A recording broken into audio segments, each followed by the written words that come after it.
Para que o irmão possa trazer a mensagem de Deus ao nosso coração.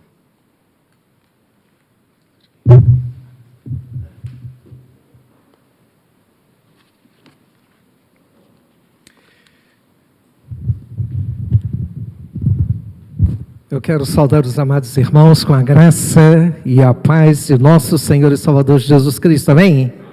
Que alegria, que prazer, que satisfação poder celebrar 35 anos de organização desta amada igreja do Senhor Jesus Cristo, dessa igreja que há de permanecer até que Jesus Cristo volte. Igreja fiel, igreja santa, igreja irrepreensiva, igreja compromissada com o Senhor.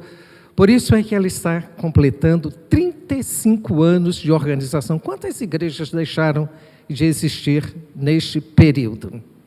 Muitas igrejas deixaram de existir neste período.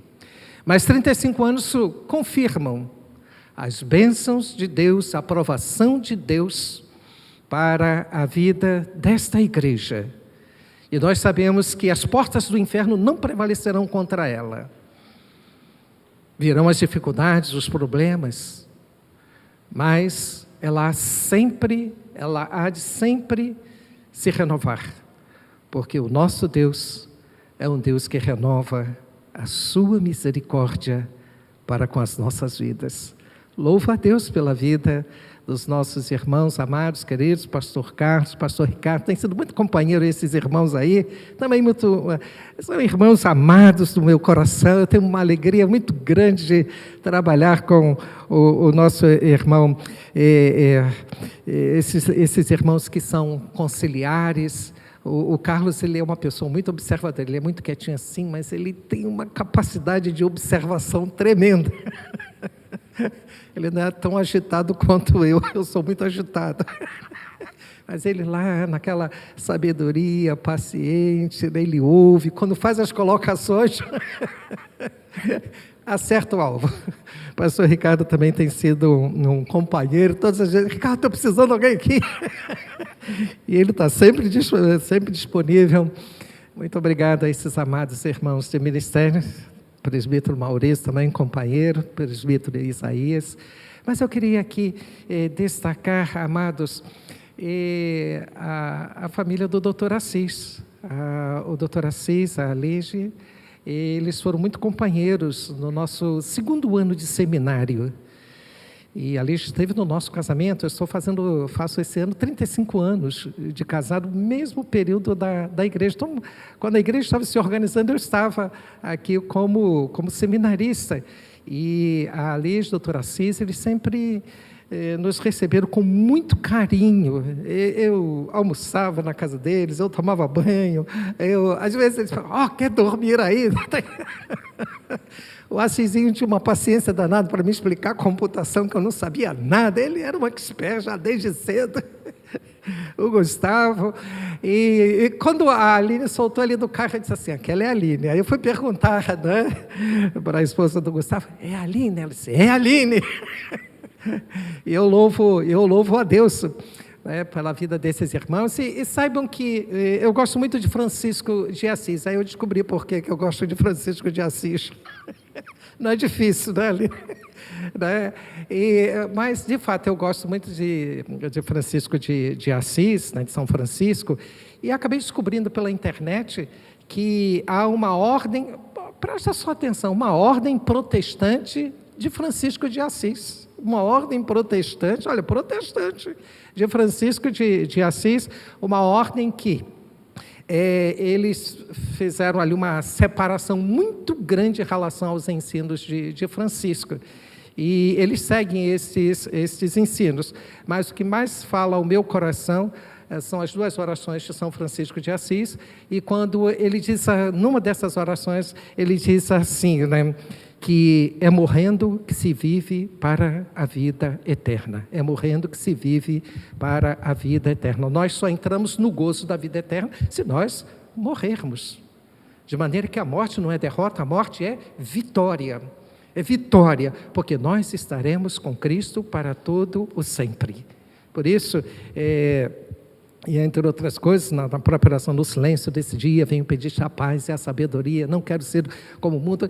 E onde houver a paz, eu levo o amor. Que coisas tremendas Francisco de Assis deixou em sua vida. E coisas tremendas o Dr. Assis deixou aqui do seu trabalho, da sua dedicação, da sua fidelidade. E um dia nós vamos encontrar com o Dr. Assis lá na eternidade, eu creio. Assim como aqueles irmãos que partiram e que vivos estão na glória, e se Jesus Cristo não voltar, nós estaremos com eles na glória. Se Jesus Cristo voltar, nós haveremos de encontrá-los nas nuvens com o Senhor Jesus. Se dará então a ressurreição. Cristo, a premissa dos que dormem, e depois aqueles que morreram ressuscitarão. E quando eles ressuscitarem, eles estarão voltando com o Senhor Jesus Cristo. E nesse momento se cumprirá o que está escrito lá no capítulo 15 de 1 Coríntios. E nós, os vivos, seremos transformados do mortal para o imortal, do corruptível para o incorruptível. E assim nós viveremos para todo sempre com o Senhor. Não haverá mais choro, não haverá mais dor, não haverá mais a dor, o sofrimento, porque as primeiras coisas passaram e Ele enxugou dos nossos olhos todas as lágrimas. Que dia maravilhoso, como eu espero. E eu creio que os amados irmãos também esperam por esse dia de encontro com o Senhor Jesus Cristo. Ele tem esse dia, nós não sabemos, mas Ele já tem esse dia marcado. Se Ele não voltar, a esperança que nós temos, fundamentado nesta palavra de vida, é que nós estaremos com o Senhor. Se Ele não voltar, nós estaremos com o Senhor em glória. E se Ele voltar, seremos transformados e estaremos com o Senhor. De maneira que em tudo nós somos mais do que vencedores, quer com a morte, quer com a vida. Em tudo somos e sempre seremos mais do que vencedores. Essa é a certeza que todos nós que esperamos, essa é a certeza que todos nós temos em nossos corações, em nossas vidas, de que a morte jamais trará temor, angústia sobre as nossas vidas. Preciosa é a morte dos santos diante dos olhos do Senhor. Preciosa é a morte dos santos ao Senhor. Porque, na realidade, morremos com Cristo, ressuscitamos com Cristo, e agora veremos de gozar das bênçãos da vinda de Cristo. E com Cristo, por meio de Cristo, nós estaremos para sempre com Ele. Que coisa gloriosa, que coisa tremenda, que coisa que enche o nosso coração e faz vibrar as nossas almas. Saber que a nossa fé no Senhor Jesus Cristo, ela não é vã. A nossa fé no Senhor Jesus Cristo nos traz esta certeza, essa convicção, essa esperança na alma. Não é convencimento, mas essa convicção na nossa alma, dada pelo Espírito Santo de Deus. Foi o Espírito que plantou em nossas vidas, em nossos corações, essa certeza de que morrendo, viveremos para a vida eterna. E todo aquele que crê em mim, ainda que morra, viverá. E todo aquele que vive e crê em mim, não morrerá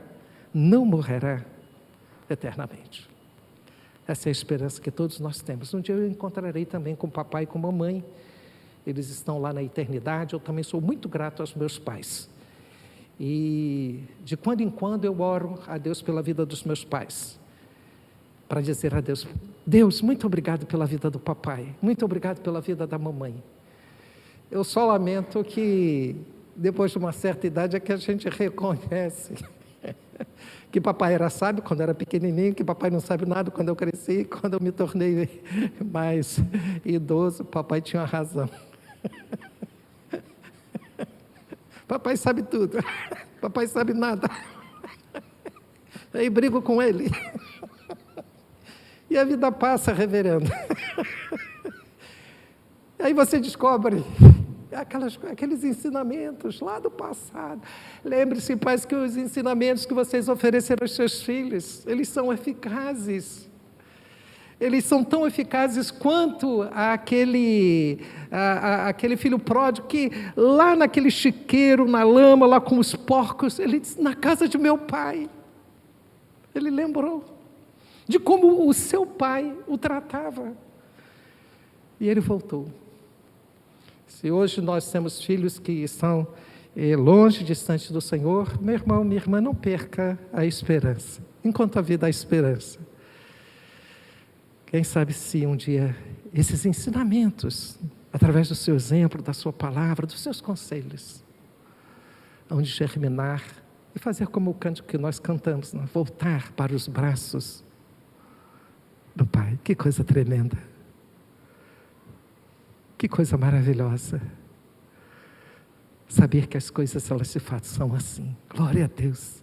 Queridos, eu me lembro de um cântico aqui, que na época de seminarista, há 35 anos, aí, pelo menos, nós cantávamos aqui com a igreja em língua hebraica, era Boker, Boker, Boker, Boker Ba, Boker Ba Liavodá.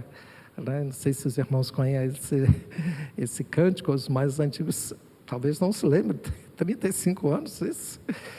Ele disse assim, Boker, Boker, Boker, Boker, Boker, Boker, Boker, Boker, Boker, Ba Liavodá, Boker, Ba Liavodá, Boker, Ba Liavodá, Boker, Boker, Ba. Paulo diz que toda língua ela deve ter interpretação, porque a língua que não tem interpretação, ela não edifica a igreja, pode edificar a pessoa em si, mas para haver edificação, é preciso que nós venhamos a entender. Então, o significado desse pouco, ele é assim, cedo, cedo, nosso rei vem cedo, cedo, cedo, cedo ele vem, vamos nós trabalhar, vamos nós trabalhar, vamos nós trabalhar, cedo ele vem, Boker, Boker, Boker, Boker, Boker, Boker, Boker, Boker, Boker, Ba Liavodá, Boker, Ba Liavodá, Boker, Ba Liavodá, Boker, Boker, Ba. O nosso rei vencido, glória a Deus, aleluia. Amados, o nosso irmão presbítero Maurício, ele estava lendo o Salmo 103, e o Salmo 103 bateu aqui no meu coração. Eu havia pensado num outro texto, escrevi um outro texto, o meu sermão, ele é sempre, o esboço está sempre aqui do lado, mas eu vou falar sobre o Salmo 103, nesses 35 anos de organização da nossa amada igreja Betel. Betel, a palavra no hebraico, significa casa de oração. Casa de oração para todos os povos, disse o Senhor Jesus Cristo. Esta é a casa que o Senhor tem os seus olhos abertos, seus ouvidos atentos, para ouvir o clamor do seu povo. Somos nós, este povo, que amamos ao Senhor e que nos reunimos neste santuário, casa de oração, para adorar, para glorificar, para exaltar, para bendizer aquele que nos fez segundo a sua imagem e semelhança, aquele que nos criou para a sua adoração e para o seu louvor. Por isso, eu e você, nós estamos aqui adorando, bendizendo ao Senhor pelos 35 anos de organização da amada Igreja Presbiteriana de Betel. Salmo 103, versos de 1 ao verso de número 5. Salmo 103, versos de 1 ao verso de número 5. Bendize a minha alma ao Senhor, e tudo que é em mim, bendiga o seu santo nome. Bendize a minha alma ao Senhor, e não te esqueças de nenhum de seus benefícios. É Ele que perdoa todas as suas iniquidades, que sara todas as tuas enfermidades, que da cova redime a tua vida, e te coroa de graça e de misericórdia, que farta de bens a tua velhice, de sorte que a tua mocidade se renova como a da águia. Amém? Amém, igreja? Glória a Deus. Curva a sua cabeça.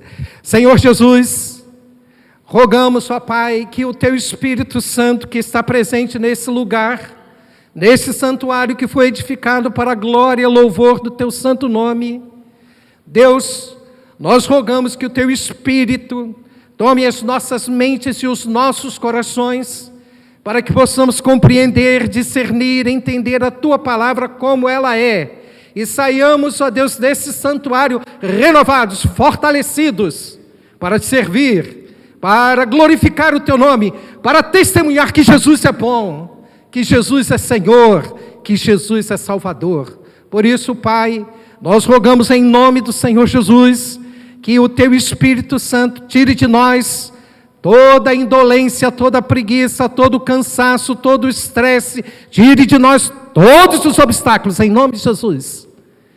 E assim, Deus, nós tenhamos não somente os nossos ouvidos abertos, mas tenhamos, ó Deus, as nossas mentes, ó Deus, abertas para entender aquilo que Tu has de comunicar aos nossos corações na manhã desse dia, dia que celebramos o dia do Senhor, dia que celebramos, ó Pai, mais um ano de organização da Tua amada igreja neste lugar, ó Deus.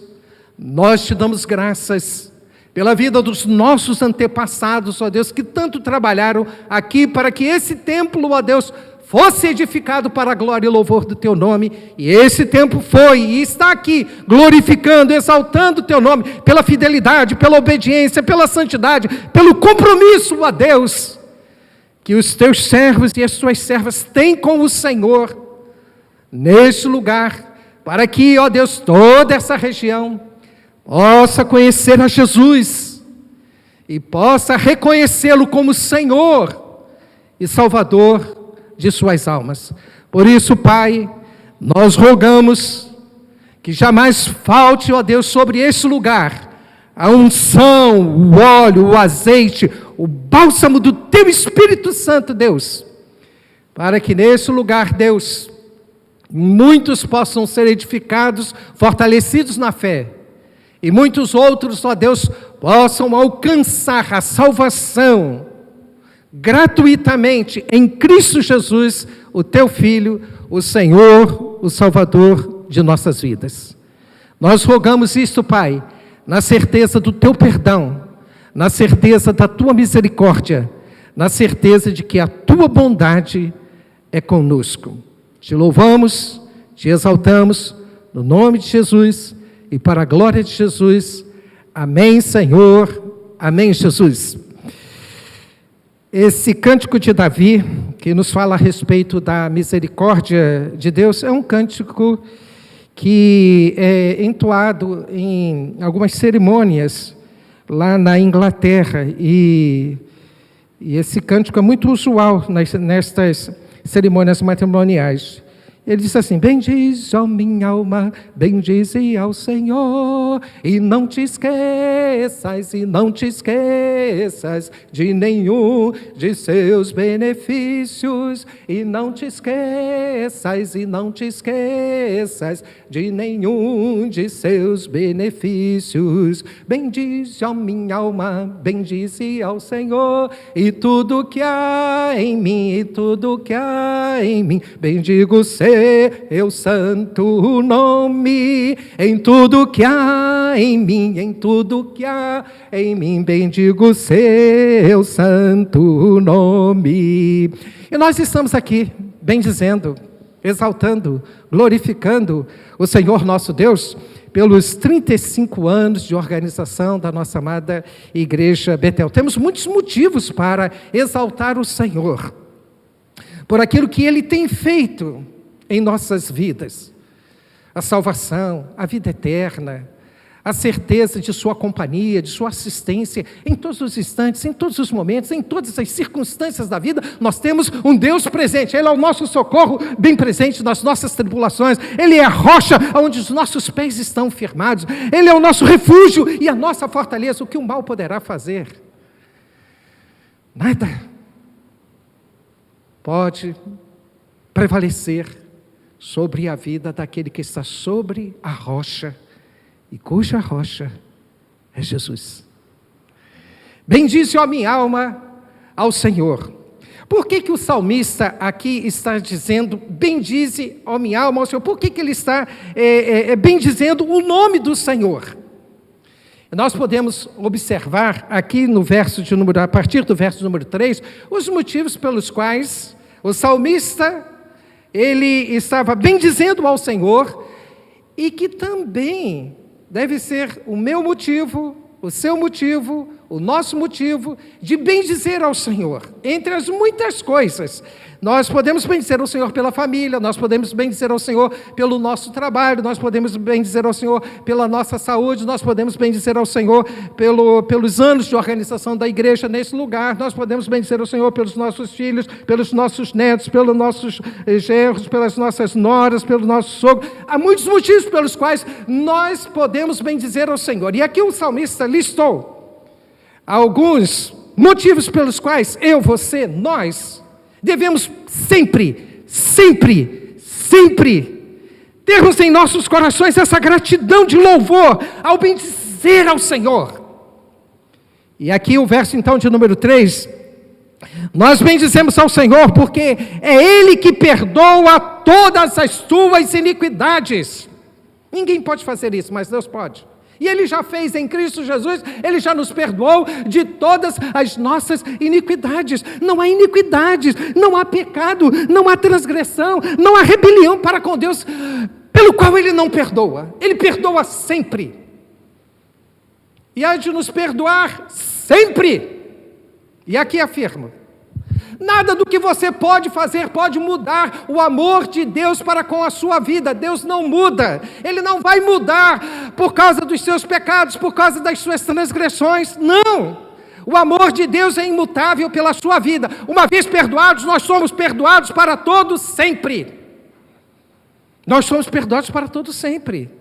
Por isso o amor de Deus, que é amor imutável, Ele não muda por causa dos nossos pecados. Já imaginou se Deus mudasse por causa dos nossos pecados? O que seria a nossa própria vida? Porque eu e você não deixamos de pecar. Eu e você não deixamos de cometer iniquidades. Eu e você não deixamos de... passa pelas nossas mentes, passa pelos nossos corações muitas coisas erradas, muitos pensamentos iníquos.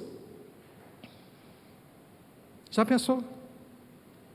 Se Deus olhasse para nós, eu, você, todos nós estaríamos completamente perdidos. Mas Deus não nos trata conforme nós merecemos. Deus nos trata segundo o seu amor, e cujo seu amor para com as nossas vidas é amor eterno. É amor eterno. Por isso é que o verso de número 10 vai dizer para nós, não nos trata segundo as nossas iniquidades e nem retribui segundo os nossos pecados, segundo as nossas transgressões. É o Senhor que está dizendo que Ele não nos trata. Deus não nos trata segundo os nossos pecados. Você sabia disso? Que Deus não nos trata segundo os nossos pecados? Por isso que eu afirmo que Deus nos trata segundo o seu amor, e cujo amor de Deus é amor eterno. Eu te amei com amor eterno. Isso é definitivo. Isso é definitivo em nossas vidas. Deus não muda. Ele não muda em relação à nossa salvação. Uma vez salvos para todo sempre. Deus não muda. Muitas vezes nós perguntamos, mas haviam pessoas no nosso meio, pastores, presbíteros, diáconos, irmãos que pregavam, que davam testemunho e hoje estão fora. Deus já sabe os motivos pelos quais eles estão fora. Pode ser que era um joio no nosso meio, pode ser. Nada podemos afirmar, mas podemos especular aqui, pode ser, porque o joio não se converte. O joio continua sendo joio. Mas o joio prega. O joio tem cara de crente? Tem. Pinta de crente, cheiro de crente? Tem. Mas ele é joio. Por isso é que se cumprirá a palavra do Senhor. Não eram de nós e por isso eles nos deixaram, nos abandonaram, seguiram outros caminhos. Mas quem é do Senhor, quem é trigo, não pode ser transformado em joio. Quem é trigo é trigo. Por isso que a nossa salvação é salvação eterna. Deus não muda. Deus é imutável no seu próprio ser. Nós cremos nisso. As nossas doutrinas afirmam sobre a imutabilidade do nosso Deus. Ele não muda. Ele não muda. Por isso é o Senhor que perdoa todas, não algumas. Se confessarmos os nossos pecados, Deus é fiel e justo para nos perdoar de todos os pecados. Pecamos, mas não vivemos na prática do pecado. Porque aquele que vive na prática do pecado, diz o apóstolo João lá na sua epístola, ao dizer que aquele que vive na prática do pecado não é nova criatura, portanto não nasceu de novo. Nós pecamos, mas nós não vivemos na prática do pecado, nem temos alegria no pecado. Nós pecamos e haveremos de pecar até que o Senhor Jesus Cristo volte, mas confessaremos os nossos pecados àquele que é fiel e justo para nos perdoar de todos os nossos pecados. E em Cristo, através de Cristo e por meio de Cristo, o Cordeiro de Deus que tira o pecado de nossas vidas, continua tirando o pecado de nossas vidas. O sangue de Cristo é a propiciação pelos nossos pecados. Isso significa dizer propiciação, era a tampa do propiciatório. O propiciatório era a Arca da Aliança, e dentro da Arca da Aliança tinha aquela tampa que cobria o propiciatório. Então, propiciar significa cobrir. Nós estamos cobertos pelo sangue de nosso Senhor e Salvador Jesus Cristo. Eu e você estamos cobertos pelo sangue do Cordeiro de Deus. Assim como não houve maldição naquelas casas onde foi celebrado aquele cerimonial da Páscoa, havia lá o símbolo do sangue nas ombreiras e nas portas das casas onde que aquele cerimonial foi realizado, e então o anjo da morte passava por cima e aquela família estava livre, estava abençoada, estava guardada pelo Senhor. Aquele sangue está aplicado sobre as vergas e as ombreiras dos nossos corações. E quando Deus nos olha, Ele nos olha através desse sangue. E quando Ele nos olha através desse sangue, Ele vê a pureza de Cristo, Ele vê a santidade de Cristo em nós, Ele vê Cristo em nós. Por isso eu e você precisamos do Senhor Jesus Cristo, por isso eu e você confessamos a Jesus Cristo. E quando nós confessamos a Jesus Cristo, este sangue está sobre a minha vida, e portanto estou livre. O diabo sabe disso, o inferno sabe disso, todas as hostes e potestades do mal, principados, sabem disso. Porque o sangue do Senhor Jesus Cristo, que fez a propiciação pelos nossos pecados, o sangue de Cristo está sobre mim. E quando Deus nos vê e sempre nos verá através de Cristo. Por isso nós estamos salvos. Por isso nós um dia estaremos com o Senhor na eternidade. Porque o sangue de Cristo nos lava, nos purifica de todos os nossos pecados. É isso que o salmista está dizendo aqui, que nós celebramos, que nós exaltamos, que nós glorificamos, que nós bendizemos a Deus, porque o Senhor em Cristo já tem perdoado todos os nossos pecados. Não é o fato dele ter nos perdoado de todos os nossos pecados que nós vamos ser libertinos, pecar à vontade. Claro que não. O crente no Senhor Jesus Cristo não fica pensando em pecar. Ele pode pecar, mas o pecado não é uma prática e nunca será uma prática em nossas vidas. Por isso, que em todos os nossos cultos, em todas as nossas orações, há sempre um pedido de confissão de pecados. Praticamente é impossível nós passarmos um dia sem dizer: Senhor, perdoa os meus pecados. É impossível a realização de um culto que não tem um momento de confissão silenciosa, confissão audível, leitura dos textos, como foi lido do Salmo 51. Eis que iniquidade foi formada, em pecado concebeu a minha mãe. Estamos sempre confessando, porque o Espírito Santo de Deus que habita em nós, é Ele que cria esse desejo de confessarmos os nossos pecados àquele que é fiel e justo para nos perdoar de todos os nossos pecados. Estamos perdoados, não seremos, já estamos perdoados. Queridos, se há algo que traz uma convicção à minha alma muito grande, uma esperança muito forte, é saber que eu já estou perdoado. E se eu morrer agora, eu entrarei na eternidade. Eu estarei na casa do Pai. Por isso, se Jesus Cristo voltar, nós estaremos com Ele nas nuvens. Porque nós já estamos perdoados. Isso é graça. Ele nos amou, sendo nós ainda pecadores, Ele nos amou. Não havia nada de bom em nossas vidas, mas Ele nos amou, e nos perdoou, e nos purificou, e nos lavou. De maneira que se Ele voltar agora, estaremos com Ele na eternidade. Nós já estamos preparados para esse encontro, e estamos preparados para esse encontro desde aquele dia que nós confessamos a Jesus Cristo como Senhor e Salvador. Saiba disso, que naquele dia em que nós recebemos a Jesus Cristo como Senhor e Salvador, o Espírito Santo de Deus preparou os nossos corações para esse encontro com o Senhor Jesus, quer na eternidade, ou quer nas nuvens se Ele voltar. Eu não estou me preparando, eu já estou preparado. Porque se eu estivesse me preparando para esse encontro, seria mérito. Estaria fazendo alguma coisa para a minha salvação, mas eu não faço nada para a minha salvação. Quem fez foi o Senhor Jesus. Para a salvação, não há mérito humano.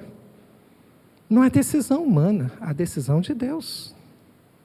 Deus nos escolheu para a santificação. Nos escolheu para sermos povo de seu pastoreio, povo de propriedade exclusiva de Deus, igreja santa, imaculada, sem mancha, sem ruga. Estamos preparados, porque o Espírito Santo de Deus nos dá essa certeza, que se Ele voltar agora,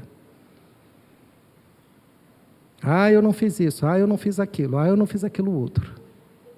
Não. Estaremos com o Senhor na glória. Por isso é o Senhor que perdoa todas as tuas iniquidades. Verso de número 10. Não nos trata segundo os nossos pecados, e nem retribui consoante as nossas iniquidades. Olha como o Senhor faz esta separação dos nossos pecados. Verso 11. Pois quanto o céu se alteia acima da terra, assim é grande, muito grande, infinitamente grande a misericórdia de Deus para com os que o temem. Quanto dista o Oriente do Ocidente, assim afasta de nós as nossas transgressões. Como um pai se compadece de seus filhos, assim o Senhor se compadece de nós.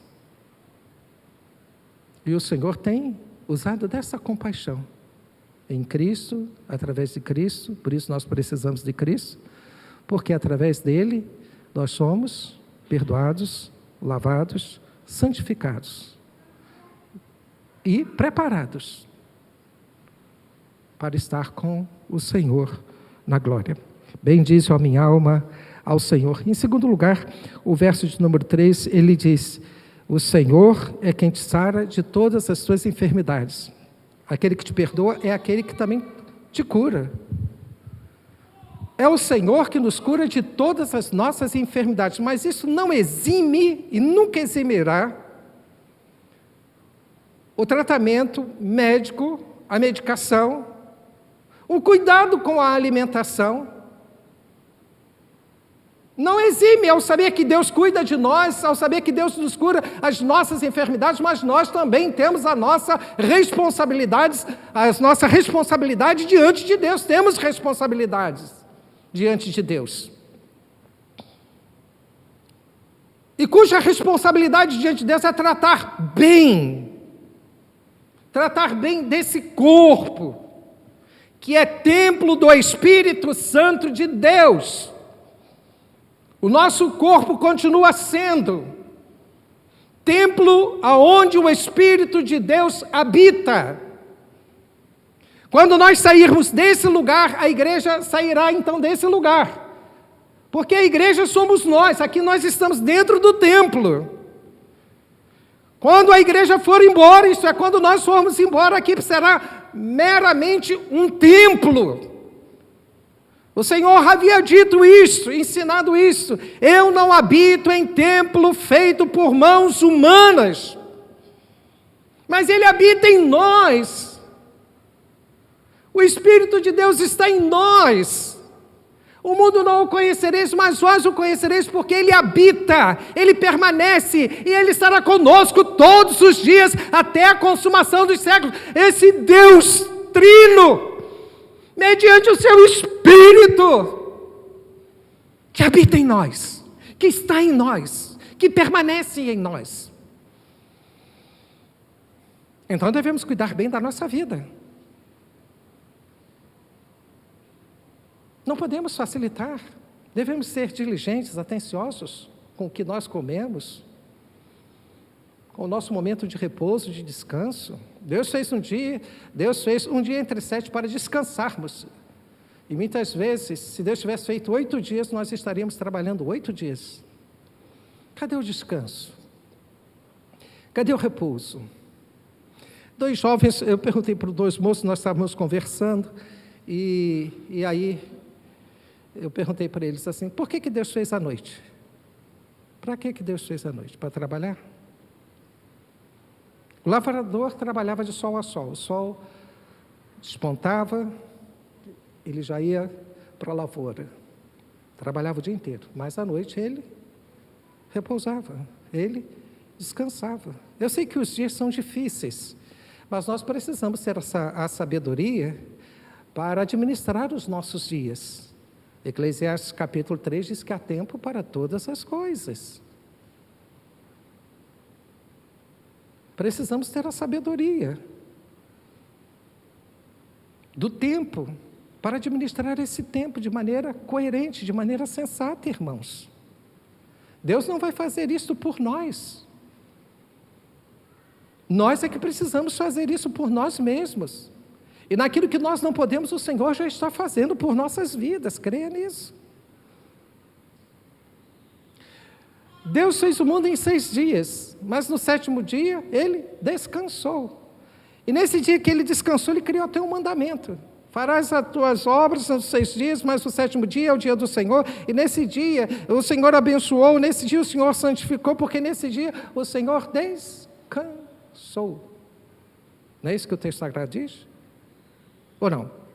Deus descansou. Não é isso? Deus descansou. 4º mandamento. Nos ensina a descansar, mas Deus precisa de descanso? Deus fica cansado? Ora, se Deus ficar cansado, nós estamos perdidos.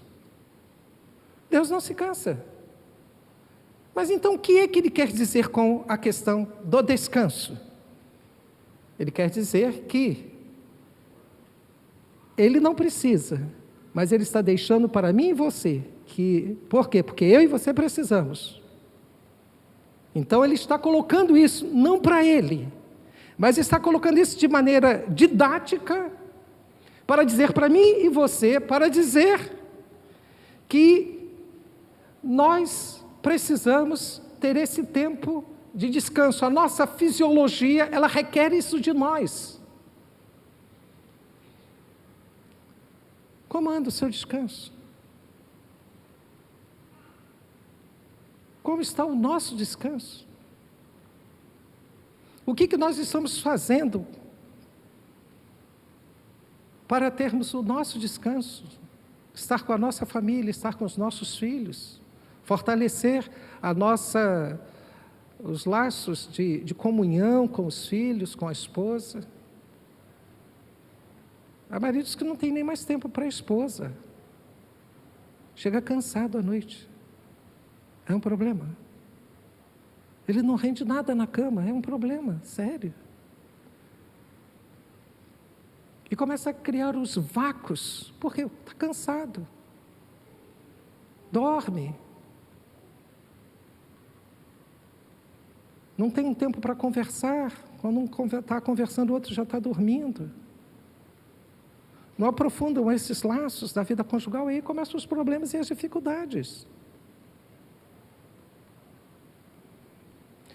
Há momentos e bons momentos na nossa vida conjugal de que o relacionamento sexual entre o marido e a esposa é mais do que necessário. E você pode medir, através do relacionamento que você tem com seu cônjuge,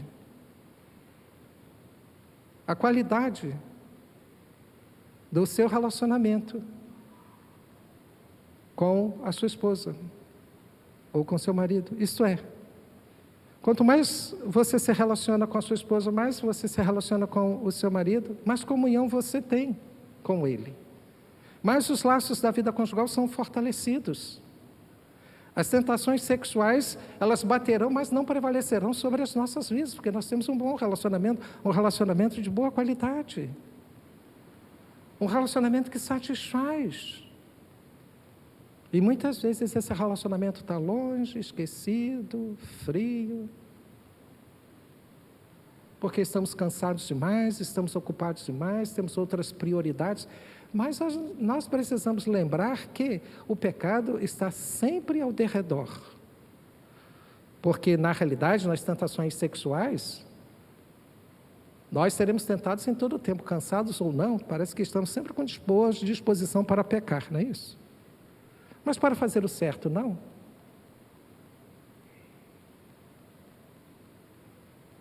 Essas coisas ocorrem. Por isso o texto sagrado, quando vai dizer aqui que é o Senhor que nos trata, nos cura de todas as nossas enfermidades, ele está dizendo que a palavra final é dele sobre nós, não são os médicos e nem a medicação. Mas isso não exclui os médicos e nem a medicação. Nós vamos aos médicos e vamos nos submeter às medicações. Se é até o final da vida, então nós faremos isso, até o final da vida.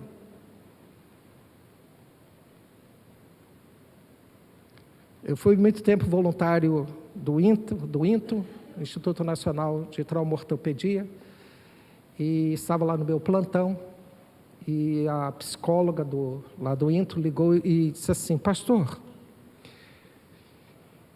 como voluntário, eles sabiam que eu era pastor, o senhor pode visitar um paciente? Nós estamos com muita dificuldade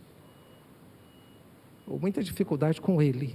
Eu disse: mas qual é o caso dele? Ele é crente, ele é evangélico, e ele está aqui no INTO, está com um câncer na perna, no joelho.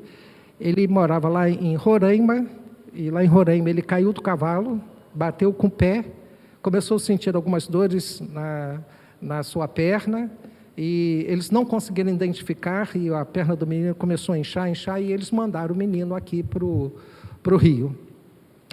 E o caso dele é muito sério, porque se ele não amputar a perna, ele vai morrer.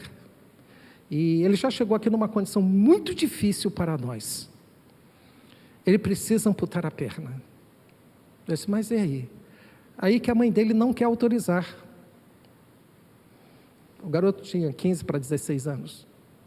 A mãe disse que não vai autorizar. Mas a mãe apresentou algum motivo? Apresentou, sim. Ela disse que aquilo que o filho decidisse, estaria decidido. E aí o menino disse que não ia amputar a perna, porque Deus havia dito para o pastor dele, lá em Roraima, lá naquela igreja lá de Roraima, que ele não precisaria cortar a perna, porque Deus ia operar na vida dele, e ele não precisava amputar a perna. E o menino, quando eu estive lá, ele foi me dizer isso. Deus disse.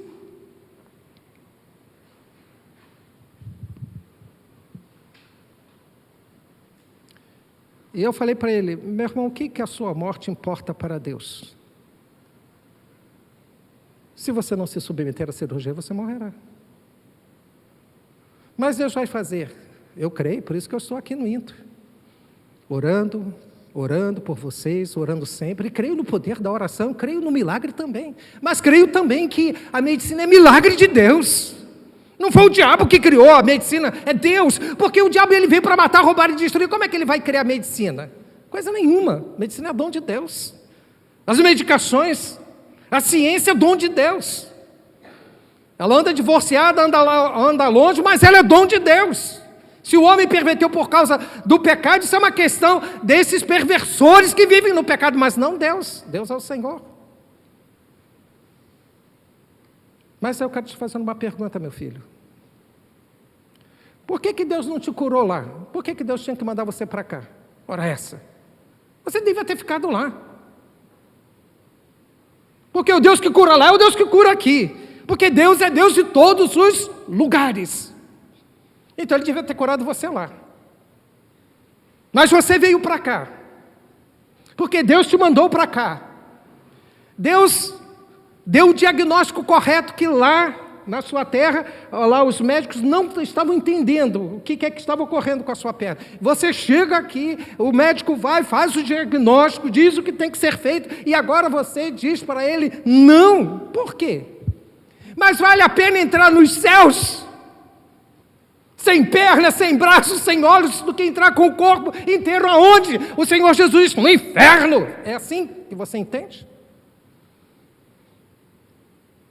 Não nesse calor todo aqui que eu estou falando com vocês, viu, irmãos?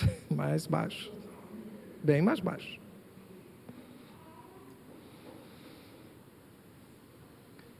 E aí eu falei para ele, Donato, meu filho, eu vou orar por você, crendo, confiando nessa providência divina. Mas lembre-se, o nosso Deus cuidou o rei Ezequias, colocando pasta de figo sobre a sua enfermidade. Pasta de figo cura alguma coisa?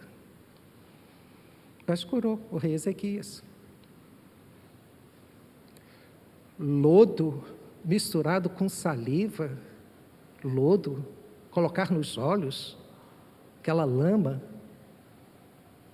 vai fazer com que a pessoa torne a ver novamente? Foi o que o Senhor Jesus fez. Colocou lodo sobre os olhos do cego, enviou ao tanque de Siloé, e o homem lavou os olhos, e ele voltou a ver. Ora, Jesus precisa fazer lodo, Jesus precisa mandar alguém para algum lugar. Tem pessoas que criaram lugares, é nesse lugar, porque aquela igreja tem mais poder. Meu irmão, não é aquela igreja que tem poder. É você que não tem poder, põe isso na sua cabeça, é você que precisa se corrigir, é você que precisa ter conserto na sua vida. Você não pode ser aí, né, como o palha que vem dizer, eu vi um fogo, eu vi isso, eu vi aquilo outro. Pare em nome de Jesus. Jesus é o mesmo, em todos os lugares, Ele é o mesmo, Senhor. Eu não preciso ficar correndo para lugar nenhum, eu tenho que correr para Ele. Não serei nunca enganado e iludido, eu vou para Jesus. E como é que ficou a história do Donato? Aí eu orei pelo Donato, e depois de uma longa conversa, quase uma tarde inteira conversando com o Donato, no dia seguinte eu voltei ao hospital, e estava lá no prontuário dele, dieta zero. Dieta zero significa cirurgia, que ele estava sendo preparado para a cirurgia. Aí eu olhei para o Donato lá na enfermaria, ele olhou para mim, deu um sorriso. Eu disse para o Donato, você fez a coisa certa. Você fez a coisa certa. E voltei a orar novamente pelo Donato. E o Donato voltou para a sua terra. É o Senhor que nos cura de todas as nossas enfermidades. Mas nós declaramos e vamos sempre declarar. Precisamos dos médicos, precisamos da medicação. Há medicações que são controladas e essas medicações, elas precisam ser cumpridas à risca. É Deus preservando a nossa vida. Poderia fazer de forma diferente? Poderia, mas não está. Poderia ter feito de forma diferente na vida de Ezequias? Poderia. Poderia ter feito diferente na forma do cego? Poderia, mas não fez. Revelando para nós também de que a medicina é bênção de Deus. E nós encaramos como bênção de Deus para as nossas vidas. Nós vamos nos tratar, nós vamos seguir sempre as orientações médicas. E finalmente o texto sagrado diz que é o Senhor que nos redime da cova. O Senhor nos redime da cova. Isso significa dizer que eu não vou morrer nem antes e nem depois de alguma coisa, de um acidente, de uma bala perdida, de uma enfermidade. Não. Eu vou morrer quando o meu dia chegar.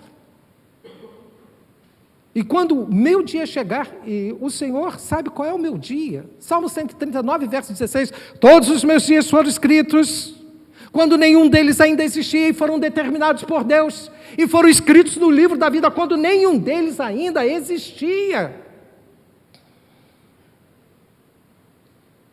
Eu só vou morrer, ou nós só morreremos quando o nosso dia chegar. E quando o nosso dia chegar, nós partiremos.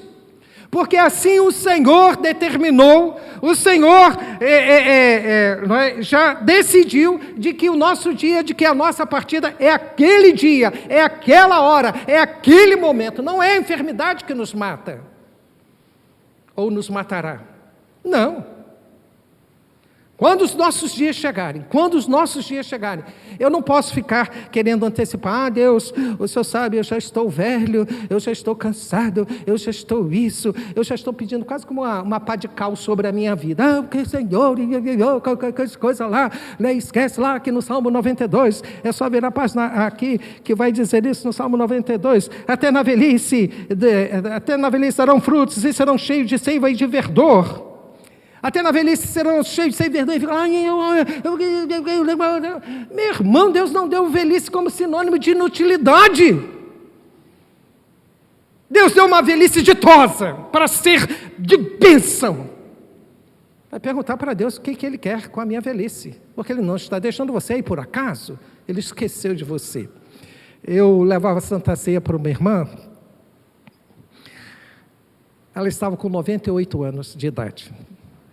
Mas a filha dela, Dona Geralda, ela dizia, a mamãe tem mais de 98 anos, porque na época que a mamãe nasceu ainda não tinha os cartórios, e ela foi registrada muitos anos depois, ela tem mais de 100 anos. E aquela irmã era muito interessante.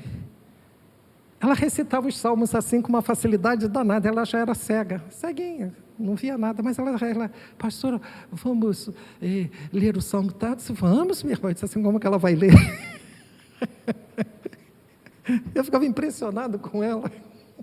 Ela, o salmo tal, e ela lá de cabeça. Mas eu lembrando dessa irmã, ela disse assim para mim, pastor, eu já vivi tanto tempo, eu acho que Deus se esqueceu de mim. Aí a Dona Geralda, a filha dela, que estava com 70 e poucos anos, quase 80, aí disse assim, mamãe, não fale assim, senão o pastor vai ficar pensando que eu não estou lhe tratando bem.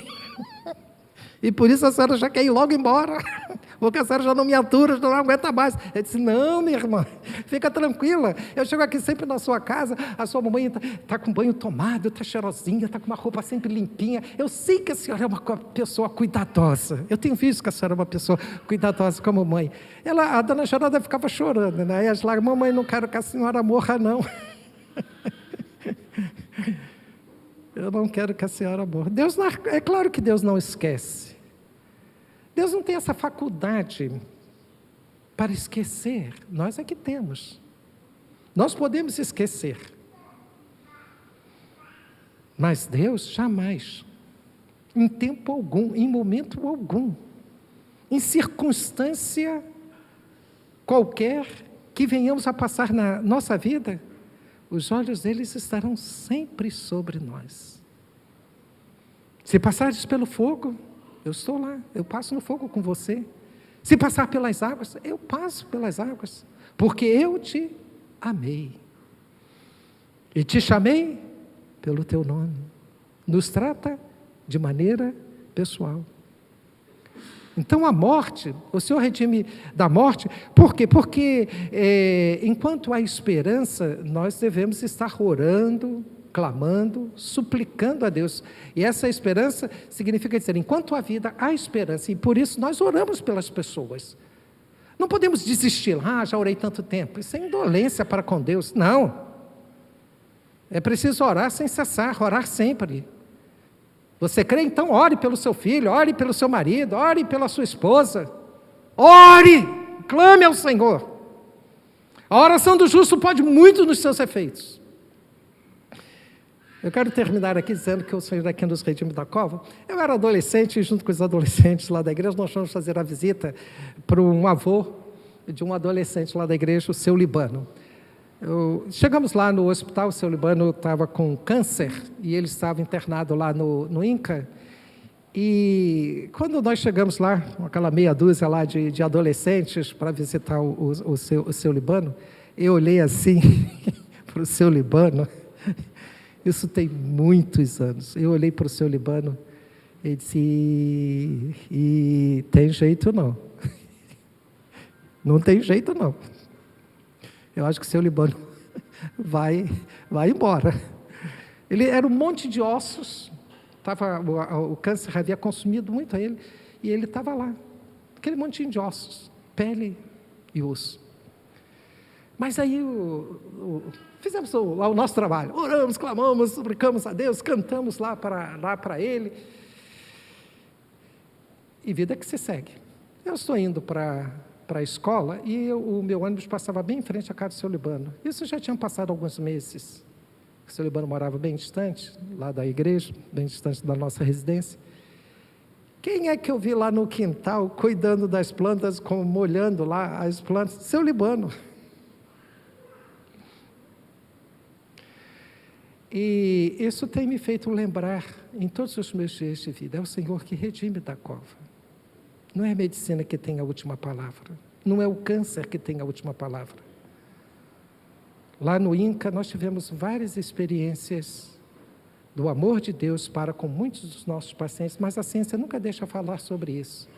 Teve uma senhora, e ela não era crente, mas participou, nós temos lá um local chamado Espaço Interreligioso. Nesse Espaço Interreligioso é um espaço onde que há uma certa confessionalidade naquele horário, naquele momento que tem a escala. Nós somos um grupo de evangélicos, espíritas, católicos, messiânicos, bandistas, e cada um tem um tempo reservado, não chamam de capela, mas seria uma capela, mas espaço religioso, para não fazer discriminação entre os demais credos que não acreditam nessa questão de capela, de igreja, etc. Então, é chamado de espaço interreligioso. Aquela senhora entrou lá e ela estava muito abatida, muito sofrida. E então, ela teve o momento todo do culto, as pessoas foram embora e ela ficou sentada lá, estava muito chorosa. E as nossas colegas que estavam ali de plantão oraram com ela, pediram a Deus para que Deus curasse aquela vida.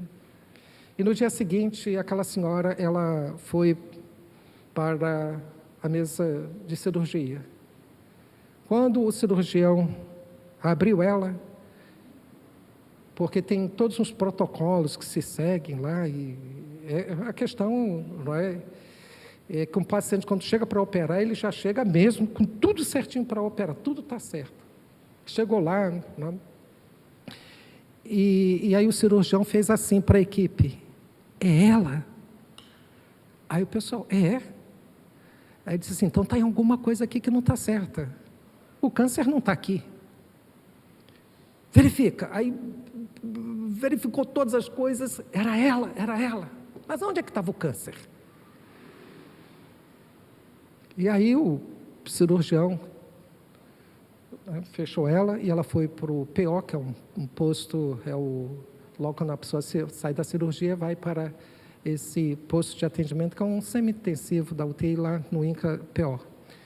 E quando ela acordou lá no PO da anestesia, o cirurgião disse para ela: olha, os seus exames estão aqui, a senhora veio para cá porque a senhora estava com câncer, mas quando nós abrimos a senhora não tinha nada. Aí ela deu um grito lá dentro do PO: foi Deus, foi Deus, foi Deus!